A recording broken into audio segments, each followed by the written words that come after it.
Hollywood हंगामा के viewers आप सभी का स्वागत है। तो फिल्म शुरू करने से पहले हमेशा की तरह एक छोटा सा रिक्वेस्ट है कि अगर आप हमारे चैनल पर नए हो तो चैनल को सब्सक्राइब ज़रूर करें।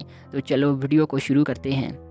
फिल्म शुरू होती है 1950। क्रिमिनल्स को रखा जाता है। यहाँ आकर ये दोनों डॉक्टर कॉली से मिलते हैं जो यहाँ पागल मरीजों का इलाज करते हैं। दरअसल ये दोनों एक पागल मरीज़ा रिचल सोलांडो के केस की तहकीकात करने आए हैं जिस पर अपने 3 बच्चों को पानी में डुबाकर मारने का इल्ज़ाम है, लेकिन अब वो अचानक अपने कमरे से गायब हो गई है।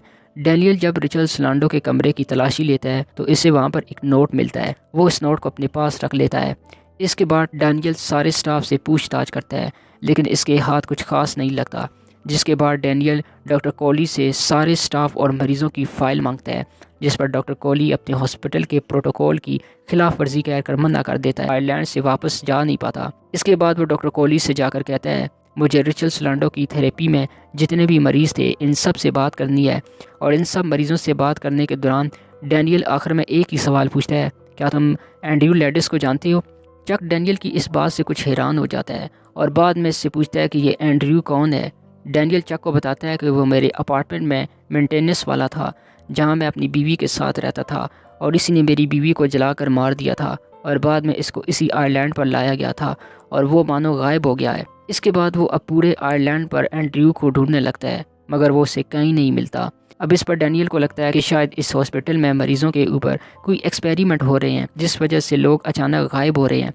इसके बाद डैनियल डॉक्टर कॉली से मिलता है जहां इसे पता लगता है रिचल सोलांडो मरीज़ा इन्हें वापस मिल गई है। इसलिए डैनियल का काम अब यहीं पर ख़त्म हो गया है और वो मौसम सही होते ही यहाँ से जा सकता है। जिसके बाद डैनियल और चक रिचल सोलांडो मरीज़ा को देखने जाते हैं पर रिचल इन्हें किसी बात का जवाब नहीं देती। अब इसके ठीक बाद अब वो इस पूरी जगह को अच्छी तरह से एक्सप्लोर करता है जहाँ वो घूमते हुए हॉस्पिटल के एक सुनसान जगह पर पहुँच जाता है। वहाँ इसे जॉर्ज नाम का एक शख्स मिलता है जो बताता है कि रिचल के यहाँ लाने के कुछ दिनों बाद मुझे भी यहाँ लाया गया था और मुझ पर भी बहुत सारे एक्सपेरिमेंट किए गए थे और अब मुझे आखिरी बार एक्सपेरिमेंट पर ले जाया जाएगा जिससे मैं अपनी माजी के बारे में भूल जाऊंगा। और फिर जॉर्ज इसे इस एक्सपेरिमेंट वाली जगह का भी पता दे देता है। इसलिए डैनियल अब चक को लेकर इस जगह पर ले जाने लगता है। आधे रास्ते जाने के बाद डैनियल अकेले आगे जाने का कहता है और चक को वहीं रुकने का कहता है। आगे जाने के बाद डैनियल को नीचे समंदर में एक लाश दिखाई देती है और वो ये देखने के लिए नीचे जाता है, लेकिन इसके पहुंचने से पहले ही समंदर की लहरें लाश को अंदर ले जाती हैं। डैनियल जब वहां से जाने लगता है तो इसे ऊपर एक गुफा दिखाई देती है जिसमें से कुछ रोशनी और आवाज़ें आ रही होती हैं।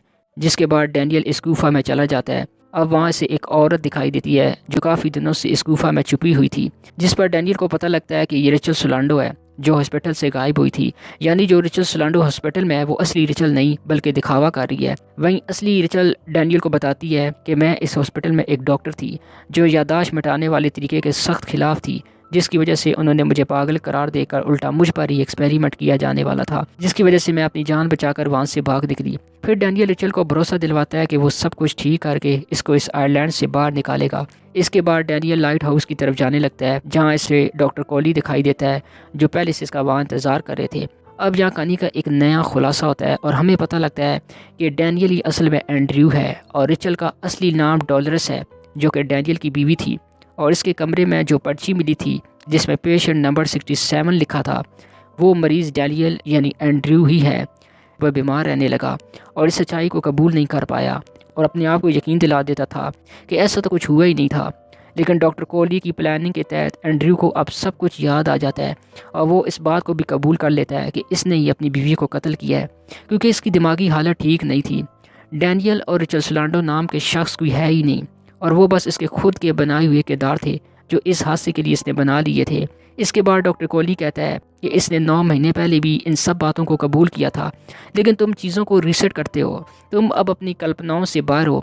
अगली सुबह एंड्रयू हॉस्पिटल के बाहर बैठा होता है और इसका साइकेट्रिस्ट जिसका असली नाम शीन होता है इसके पास आता है और एंड्रयू इसको चक कह कर बुलाता है। इसका मतलब होता है कि एंड्रयू ने फिर से खुद को रीसेट कर लिया है और दोबारा से खुद को डैनियल ही समझ रहा है। और फिर कुछ लोगों के साथ एंड्रयू जाने लगता है और डॉक्टर कॉली इसकी मेमोरी को डिलीट करने का ऑर्डर देते हैं, लेकिन जाते वक्त एंड्रयू डॉक्टर शीन को कहता है कि क्या ये अच्छा हो एक मॉन्स्टर की तरह जीना या एक भले आदमी की तरह मर जाना। और ये बात सुनकर डॉक्टर शीन समझ जाता है कि एंड्रयू ने फिर से याददाश्त खोने का नाटक किया है जबकि इसे सब कुछ याद है, लेकिन वो अपनी पुरानी यादों के साथ जीना नहीं चाहता। इसलिए अब वो अपनी मर्ज़ी से अपनी याददाश्त मिटाना चाहता है और इसी के साथ ये फ़िल्म यहीं पर ख़त्म हो जाती है।